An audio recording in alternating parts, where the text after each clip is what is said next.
Oke, terima kasih atas waktu dan kesempatannya.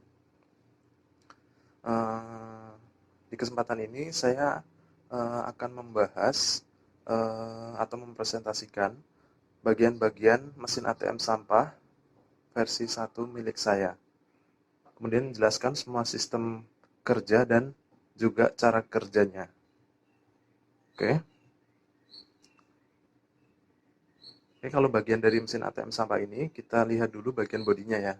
Kalau untuk bodinya, ini punya dimensi tinggi itu 150 cm.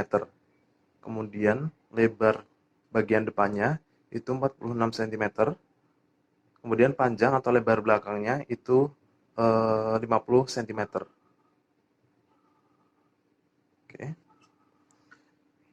Nah, ini kalau kita lihat dari sini, bagian yang paling atas yang warna apa ini ada warna hitam, ada lampunya ini adalah fitur keamanan ya, itu adalah kamera security untuk verifikasi jenis sampah yang dimasukkan ke mesin kayak gitu. Terus sebelahnya ini yang ada warna hijaunya ini adalah servo. Servo untuk menggerakkan atau mendorong sampah yang sudah dimasukkan ke dalam mesin kayak gitu. Kemudian yang warna kuning ini adalah bagian display ya. Bagian display eh, dia akan menampilkan apa ya kayak status mesin kayak gitu. Apakah dia standby ataukah dalam keadaan memproses kayak gitu. Kemudian ada beberapa tombol, ada LCD 18x64 juga buat menampilkan hasil apa ya transaksi, hasil pengukurannya kayak gitu. Kemudian ada thermal printer juga untuk apa ya mencetak hasil transaksi tersebut kayak gitu. Kemudian ini di bagian paling bawah yang warna hitam itu adalah bak penampungan ya. Jadi apa ya botol sampah yang udah di apa transaksikan jika sudah diukur dan sudah valid nanti akan dimasukkan ke keranjang bawah ini kayak gitu. Terus di bagian atas dari keranjang ini ada sensor inframerah ya. Itu sensor yang akan membaca jika nanti bak penampungan yang ada di apa mesin itu udah penuh botol sampah plastik kayak gitu. Oke, baik, mari kita lihat dengan lebih dekat bagian display dari mesin ATM sampah versi 1 ini. Oke, kalau kita lihat di bagian display ini ada lubang besar itu ya. Itu diameternya 11 cm. Nah, lubang ini dipakai buat inputan bagi user untuk memasukkan botol sampah ke dalam mesin ini, kayak gitu. Oke, kalau di atasnya itu ada 3 lampu indikator ya untuk menunjukkan status mesin. Kayak gitu. Mari kita lihat apa secara lebih dekat.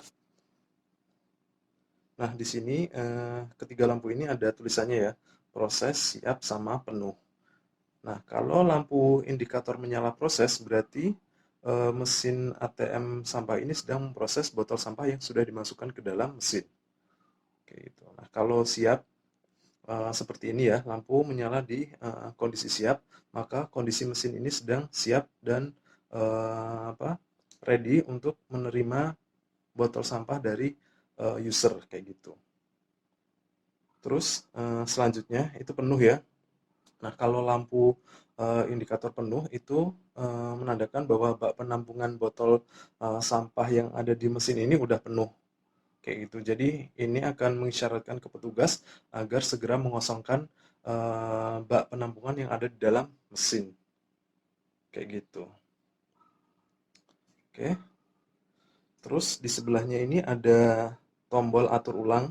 Nah, tombol ini digunakan jika saat user melakukan apa ya transaksi di mesin ini terjadi error kayak gitu. Entah itu error dari sistemnya atau dari sampah yang dimasukkan karena kondisinya tidak valid kayak gitu.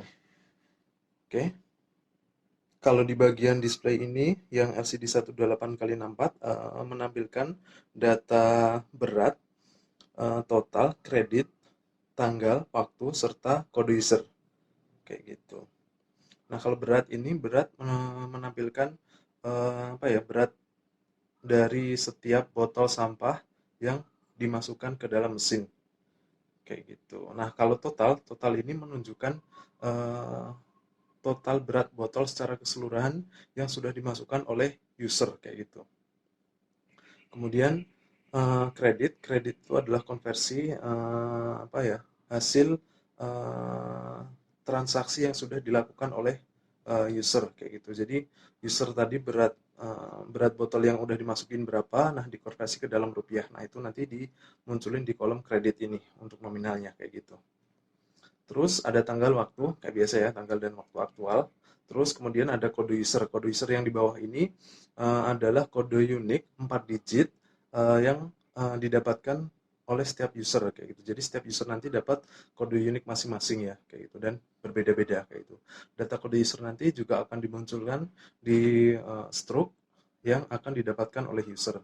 Dan ini kode usernya juga dipakai buat verifikasi kode keamanan ya kayak gitu. Nah, kemudian di bawah waktu itu ya, di sebelah kanan kode user itu ada counter ya, counter atau penghitung yang akan menampilkan data berapa pieces jumlah botol yang udah dimasukkan oleh user kayak gitu. Oke, terus di bawahnya ini ada thermal printer ya untuk mencetak semua hasil transaksi yang sudah dilakukan sama user.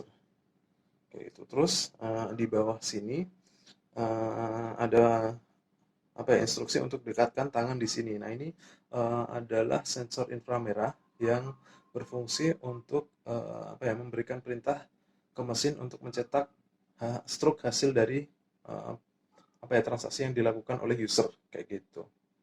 Jadi nggak perlu mencet tombol ya, cukup didekatkan aja tangannya di situ, nanti semua hasil transaksi akan langsung tercetak ke dalam stroke kayak gitu. Oke.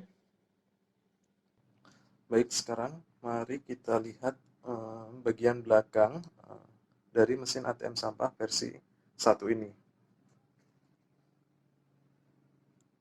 Oke, kayak gini ya bagian belakangnya. Nah, mari kita bahas di bagian sini dulu. Ini bagian belakang display ya.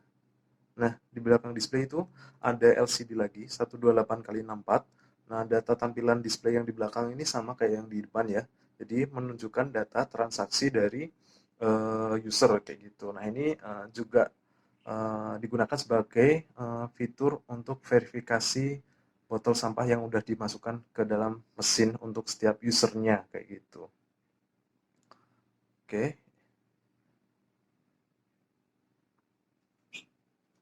Nah, di bagian sini ini adalah kamera keamanan ya.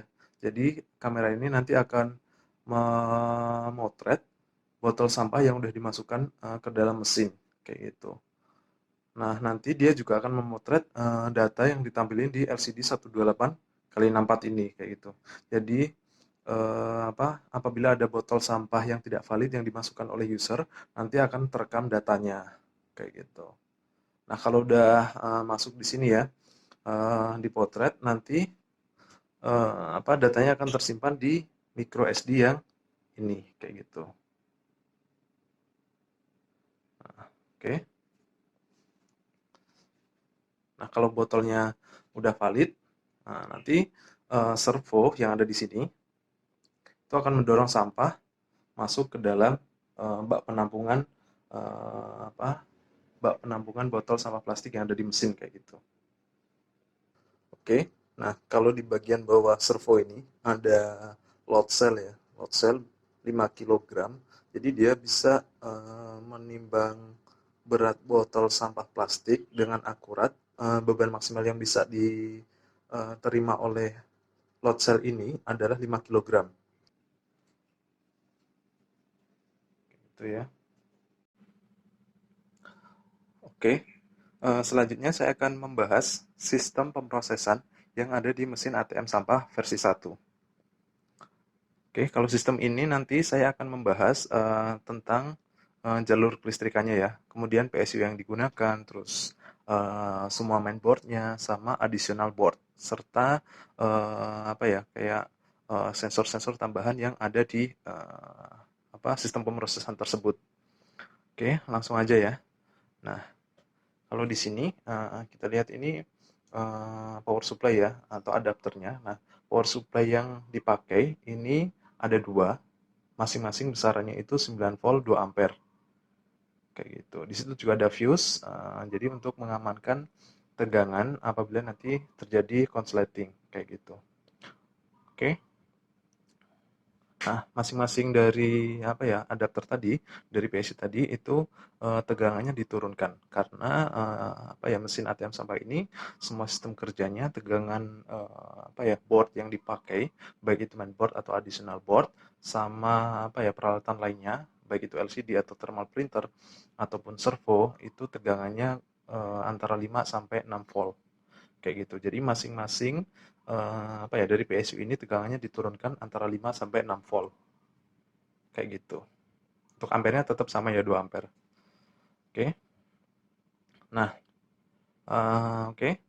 Dari apa ya penurunan tegangan tersebut, penurunan tegangannya itu apa ya pakai ini ya step down ya kayak gitu. Nah dari step down ini nanti tegangan turunannya yang 5 volt, 5 sampai 6 volt itu nanti akan dibagi menjadi dua kayak gitu. Jadi apa ya satu di apa dialirkan ke masing-masing mainboard dan satu lagi ke apa ya additional board. Nah, kalau dari mainboard ini kita pakainya ya ada Arduino Mega, Arduino Nano sama Arduino Pro Mini. Kayak gitu. Tegangan kerjanya sama ya ini masing-masing 5 volt semua. Kayak gitu. Terus satu lagi tegangan dialirkan juga ke additional board. Nah, ini additional boardnya ya. Kayak gitu. Ini warna coklat. Nah, ini additional board apa ya? Dapat tegangan sama kurang lebih 5 sampai 6 volt. Kayak gitu. Nah, apa tegangan dari step down yang dimasukin ke sini nanti digunakan untuk mengalirkan apa ya? Arus ke apa ya bagian-bagian seperti thermal printer, kemudian LCD 128 kali 64, kemudian sensor inframerah. Oke, kemudian tegangan dari additional board ini juga dialirkan untuk menggerakkan servo ya, kayak gitu. Terus juga digunakan untuk memberikan power ke kamera keamanan kayak gitu. Oke, nah kalau kita lihat dari sini untuk additional board ini itu juga apa ya dipakai untuk dudukan dari part-part kecil lainnya seperti ini ya RTC atau real time clock DS3231. Kemudian di sebelahnya itu ada HX711 untuk apa ya pembacaan sensor load cell. Terus kemudian ada buzzer. Kemudian di sebelahnya itu ada resistor, kumpulan resistor ya. Kayak gitu. Jadi ini selain membagi arus, additional board ini juga dipakai untuk tempat dudukan dari part-part kecil lainnya. Kayak gitu.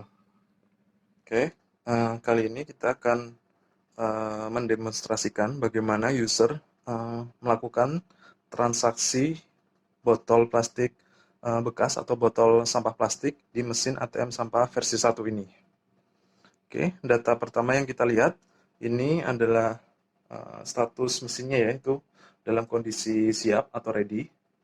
Kemudian apa?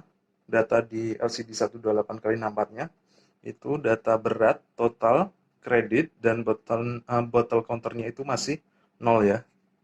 Kayak gitu karena memang belum ada sampah yang dimasukin. Oke, kemudian kode usernya itu 3136. Oke ya. Kita coba masukin dulu satu botol, kita lihat nanti beratnya berapa, terus berapa rupiah yang bisa didapatin. Kita lihat juga lampu indikatornya apakah udah sesuai atau belum. Ya, botol sampah. Kita masukin. Beratnya 18. Lampu proses nyala ya. Servo mendorong botolnya. Ini udah ready lagi. Nah, ini beratnya pindah, nah, ya, beratnya yang tadinya 0 jadi 18 ya sekarang. Itu berat satu botol. Nah, di berat total 18 karena emang botolnya baru satu kayak itu. Oke, terus berapa rupiah yang didapatin? Nah, itu 32 rupiah kayak gitu. Oke, nah untuk saat ini ya kita mengeset harga beli botol plastik bekas ini itu di harga 1,75 rupiah untuk setiap gram dari botol sampah yang dimasukkan ke mesin. Nah, itu setelannya apa bisa dirubah ya, bisa kita program disesuaikan dengan harga pasar saat ini kayak gitu. Jadi nanti kalau misalnya harganya naik atau turun itu bisa kita sesuaikan lagi kayak gitu. Oke, kita coba sampah yang kedua ya. Ini baru sampah pertama. Beratnya totalnya 18 gram dan uang yang didapatin sama nasabah itu atau usernya adalah 32 rupiah. Oke, ini posisi udah ready lagi. Kita coba lagi dengan botol kedua.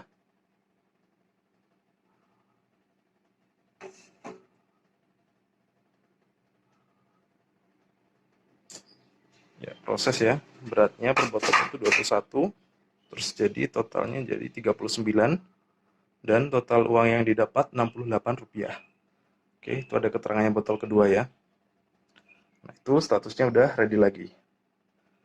Oke, sekarang kita masukin botol sampah ketiga. Botol sampah ketiga ini ya.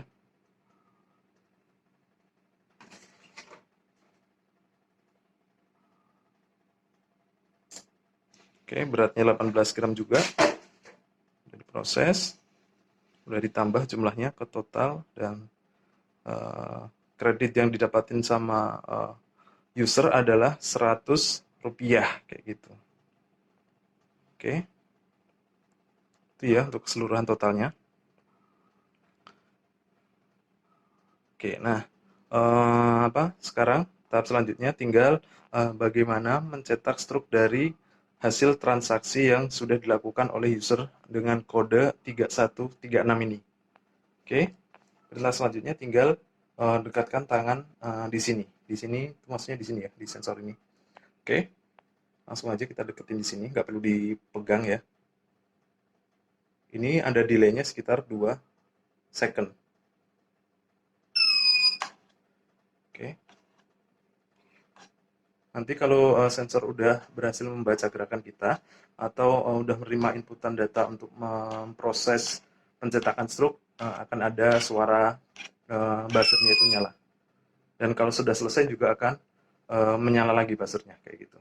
Oke, semua data transaksi kembali ke nol ya dan kode usernya juga berubah kayak gitu. Oke, sekarang kode usernya 8438 ya. Data transaksi udah dicetak di sini. Ini datanya. Oke, RP100 ya. Sudah sesuai. Kita sobek aja. Oke. Ini ya, data transaksinya udah sesuai. Berat plastiknya tadi 57 gram dengan perolehan kredit totalnya 100 rupiah. Ada tanggal, ada kode, terus kemudian ada kode user juga. Ini kode transaksi ya, sama ada kode lokasi dari mesin ATM ini. Kemudian ada kode user, ada kontak, dan ucapan terima kasih. Oke, seperti itu aja sih. Oke, nah untuk selanjutnya, mesin ATM sampah ini juga dilengkapi dengan load limiter. Jadi pembatasan berat agar user tidak memasukkan sampah yang tidak sesuai. Tidak sesuai dalam artian user memasukkan botol sampah yang ada isinya kayak gitu misalnya. Nah, saat ini kita mengeset load limiternya dengan range antara 1 sampai 150 gram kayak gitu. Jadi kalau misalnya user memasukkan botol sampah plastik yang berisi air misalnya dan beratnya itu lebih dari 150 gram, nah alarm akan berbunyi dan proses transaksi tidak bisa dilanjutkan. Kayak gitu. Nah, selanjutnya user harus mengambil kembali botol sampah plastik tersebut. Kayak gitu baru proses transaksi bisa dilanjutkan kembali. Oke, langsung aja kita coba ya. Nah, di sini ada botol sampah plastik yang masih berisi air dan beratnya itu lebih dari 150 gram. Langsung aja dimasukin ya.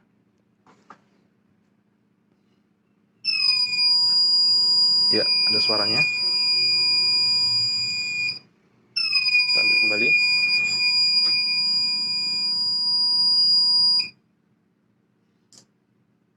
Oke, udah 0 ya.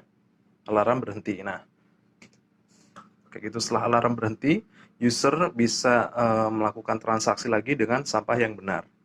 Nah, untuk sampah yang tadi udah dimasukkan tapi alarmnya berbunyi, user bisa menanyakan ke petugas apakah itu sampahnya valid atau tidak, kayak gitu. Kalau misalnya sampahnya valid, itu bisa dilakukan penimbangan manual aja. Nah, kalau misalnya sampahnya itu tidak valid, petugas bisa langsung mengedukasi ke user bahwa jenis sampahnya itu tidak valid dan user harus melakukan transaksi sesuai dengan ketentuan yang sudah ada, kayak gitu. Nah, untuk set limiter dari mesin ATM sampah ini juga bisa diubah ya, sesuai dengan apa ya, keadaan di lapangan kayak gitu. Jadi kalau misalnya ditemukan jenis sampah yang emang jenisnya itu kayak tebel dan apa ya, range-nya itu lebih dari 150 misalnya. Nah, untuk set limiter dari mesin ini juga bisa diubah kayak gitu. Jadi tergantung kebutuhan yang ada di lapangan. Oke. Nah, gimana jika si user ini memasukkan jenis botol sampah atau mungkin benda lain yang tidak sesuai kayak gitu. Tapi berat range-nya itu masih masuk lot limiter kayak gitu. Jadi misalnya barang yang dimasukkan itu kayak botol aluminium atau mungkin kaleng apa ya, kaleng aluminium atau mungkin kaleng jenis bahannya itu seng kayak gitu dan beratnya itu masih masuk antara range 1 sampai 150 gram. Nah, itu gimana? Kayak gitu. Nah, untuk ketentuannya, mesin tetap akan memproses apa ya, transaksi tersebut. Kayak gitu. Cuma untuk data transaksinya nanti akan terekam di kamera keamanan. Kayak gitu. Jadi kayak data transaksi kode user, terus kemudian berat, total, bersama kredit, serta tanggal dan waktu nanti akan terrecord datanya di kamera keamanan. Dan untuk jenis transaksi yang tidak sesuai tersebut, nanti bisa apa ya, dicocokin datanya, user mana yang melakukan transaksi tersebut, dan bisa langsung diedukasi waktu user tersebut melakukan penukaran struknya, kayak gitu. Oke, untuk demonstrasinya langsung aja ya. Di sini saya ada jenis apa ya? Jenis sampah yang tidak sesuai. Nah, ini misalnya adalah kaleng ya, kaleng ini seng ya bahannya. Nah, ini kan harusnya nggak masuk kriteria. Oke, kita coba masukin ya. Oke, kita lihat dulu datanya. Ini ya, ada kode user dengan nomor 2633 kayak gitu. Untuk data lainnya kayak berat, total sama kredit masih nol ya. Oke, kita coba masukkan apa sampahnya,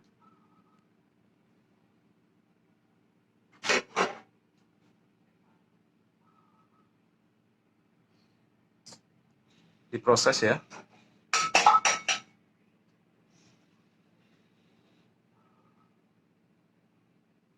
Oke, data transaksinya udah ada ya. Itu beratnya totalnya 32 gram dan apa kredit yang didapatkan itu 56 rupiah.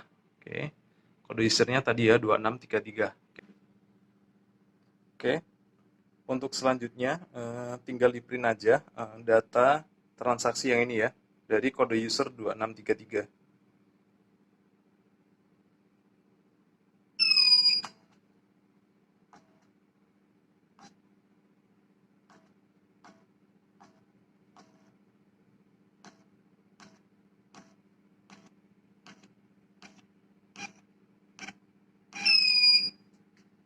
Oke, mari kita ambil. Kita lihat di sini ya, ada data transaksinya. Ini berat, terus total berat, terus harga, kode-kode di sini, kode usernya 2633 ya. Kayak gitu. Nah, ini di LCD 128 kali 64 datanya udah berubah lagi ya kode usernya. Oke, nah sekarang ini data kode user ini kan udah kesimpan ya 2633. Nah, ketika petugas membuka bak penampungan botol sampah plastiknya ya, dan menemukan ada jenis sampah yang tidak sesuai, misal kayak gitu. Nah, itu kan kelihatan warna hijau itu kaleng ya. Harusnya kan kita ini apa? Untuk jenis sampahnya itu harusnya botol sampah plastik ya. Tapi itu user masukin kaleng. Berarti ini nggak valid ya. Nah, ini berarti ada transaksi yang nggak valid. Oke, selanjutnya petugas bisa langsung mengambil data yang ada di kamera keamanan. Oke, langsung aja kita ambil data di SD card-nya ya, SD card kamera keamanan. Oke, nah di belakang mesin ATM sampah ini apa ya tempat SD card-nya berada kayak gitu. Jadi kita bisa mengambilnya dari sini ya. Oke, untuk proses pengambilan SD card-nya itu kita harus matiin dulu fitur kamera keamanannya. Oke, udah mati. Sekarang tinggal mengambil SD card-nya. Oke, sekarang untuk SD card ini ada data apa ya transaksi serta foto jenis sampah yang sudah dimasukkan oleh user yang tidak valid tadi ya. Oke, langsung aja kita masukkan ke laptop atau komputer. Oke, kita udah ngambil ini ya SD card-nya, kita masukin ke adapter. Oke, kayak gini. Nah, selanjutnya tinggal kita colokin aja ke laptop ya.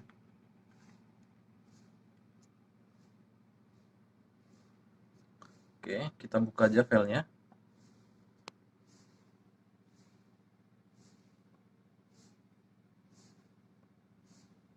Nah, itu datanya udah kesimpan ya. Kita coba buka filenya. Nah, kelihatan di sini ya. Kita putar dulu. Nah, ini kelihatan. Ini ada data transaksinya ya. Nah, ini kelihatan transaksi dari user 2633.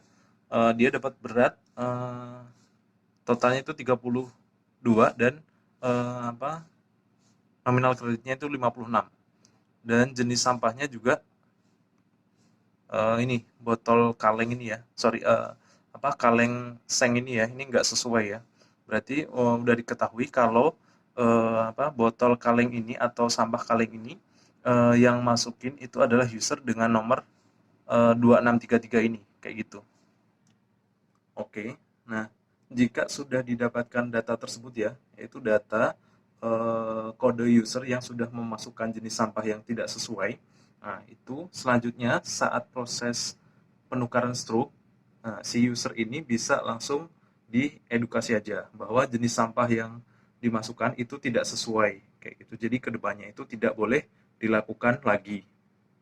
Nah, selanjutnya untuk apa ya penukaran struknya, apakah nanti bisa diterusin? Jadi struknya itu nanti bisa ditukarkan dengan uang atau tidak? Itu tergantung kebijakan dari pemilik mesin ya, kayak gitu. Jadi kalau misalnya sampahnya emang berguna meskipun tidak sesuai ya. Jadi kayak misalnya itu sampahnya seng atau sampahnya aluminium ya, meskipun itu nggak sesuai tapi juga memiliki value, kayak itu memiliki harga jual.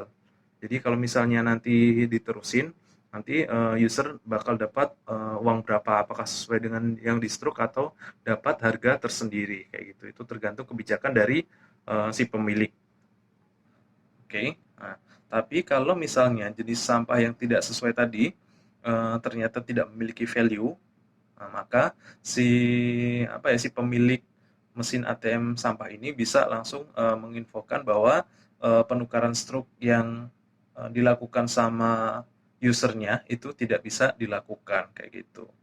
Jadi harapannya kedepannya itu apa ya kayak memberikan efek jerah dan si user ini tidak melakukan kesalahan transaksi seperti yang sebelumnya kayak gitu. Oke. Oke. Nah, jika petugas sudah melakukan pengecekan untuk jenis sampah yang ada di bak penampungan dan ternyata jenis botol sampah plastik yang udah ada di bak tersebut ternyata valid semua, kayak gitu. Jadi tidak ada kesalahan dari user, maka apa ya kayak data yang ada di SD card untuk fitur keamanannya itu tidak perlu diambil kayak gitu dan tidak perlu dihapus. Cukup direset aja fitur kamera keamanannya. Kayak gitu. Untuk cara meresetnya seperti ini ya. Cukup di-off-kan lalu di-on-kan lagi. Off dan on. Kayak gitu. Nah, kalau sudah dilakukan reset seperti itu, nanti data yang ada di SD card akan terganti oleh data baru oleh user yang sudah melakukan transaksi lainnya kayak gitu. Nah, untuk kamera yang dipakai sebagai fitur keamanan atau fitur verifikasi ini, itu juga ada baterainya ya, kayak gitu. Jadi kalau misalnya nanti, listriknya mati atau ada gangguan power di sistem utama, nanti kameranya akan tetap menyala, kayak gitu. Nah, untuk baterai yang dipakai di sini adalah baterai laptop ya, dengan, kapasitas itu masing-masing 3,7 volt, 2100 mAh. Kayak gitu. Nah, ini baterainya, ada 2 ya, disusun secara, paralel. Jadi nanti dapatnya, total powernya adalah 3,7 volt 4200 mAh, gitu. Sementara, jenis kamera yang dipakai di sini adalah ESP32 cam ya, dengan power consumption itu rata-rata, 180 mAh. Kayak gitu. Jadi kalau misalnya nanti listriknya mati dan, kamera ini, yang menggunakan baterai untuk powernya, dia bisa bertahan dengan perhitungan 4200 mAh dibagi, 180 mAh. Jadi dapatnya itu sekitar 23 jam, kayak gitu. Nah, di dalam kamera ini juga ada sistem charging-nya ya, kayak gitu. Jadi kalau misalnya nanti, listriknya udah menyala kembali atau gangguan power dari sistem utama itu udah teratasi, nanti, sistem charging akan aktif dan, mengecas kembali baterainya, kayak gitu. Dan powernya nanti akan normal menggunakan power dari, sistem utama, kayak gitu. Untuk jenis kamera ESP32 cam, ini bisa menampung memori dengan kapasitas maksimal itu, 3,8, gigabyte, kayak gitu. Jadi kalau misalnya dikonversi ke kilobyte, nanti jadinya 3.800.000, kilobyte, kayak gitu. Nah, sementara untuk setiap kali, transaksi, setiap kali botol masuk, kamera ini akan, menghabiskan memori sebesar, 200 sampai 300 MB. Kayak gitu. Jadi katakanlah, rata-rata itu 300 MB. Nah, untuk, perhitungan kapasitas, penyimpanan data dari kamera ini, sementara kita bisa pakai asumsi ya, kayak gitu. Jadi misalnya dalam satu hari itu ada 20 user, yang melakukan transaksi ya. Kemudian setiap user ini, melakukan input botol sampah plastik sebanyak Eee, berapa ya, 50 misalnya, kayak gitu. Nah, berarti, dalam setiap harinya, kamera ini akan menghabiskan memori sebesar, 20 kali 50 dikali 300 kilobyte, kayak gitu. Jadi totalnya adalah 300.000 kilobyte, kayak gitu. Nah, berarti kalau misalnya kamera ini tidak direset ya, gitu. Berarti, kamera ini bisa bertahan dan menyimpan data sampai dengan, 3.800.000, kilobyte dibagi dengan 300.000 kilobyte. Berarti totalnya, 12,7 hari. Nah, untuk proses reset kamera ini, itu bisa disesuaikan dengan, proses pengambilan sampahnya sekalian, kayak gitu. Jadi, misalnya resetnya itu sekalian waktu petugas mengambil, sampah, gitu. Nah, kalau misalnya, proses resetnya bisa dilakukan setiap hari, itu lebih baik, kayak gitu. Jadi setiap, sehari sekali, petugas bisa mengambil sampah dan kemudian melakukan reset sekalian, kayak gitu. Nah, kalau misalnya hal tersebut tidak bisa dilakukan, misalnya, petugas hanya bisa melakukan pengambilan sampah, sebanyak 2 hari sekali misalnya, atau 3 hari sekali, bahkan, 4 hari sekali, kayak gitu. Jadi untuk proses reset dan, pengambilan sampahnya itu tetap bisa dilakukan. Karena, untuk kapasitas memori dari kamera ini masih mencukupi, gitu.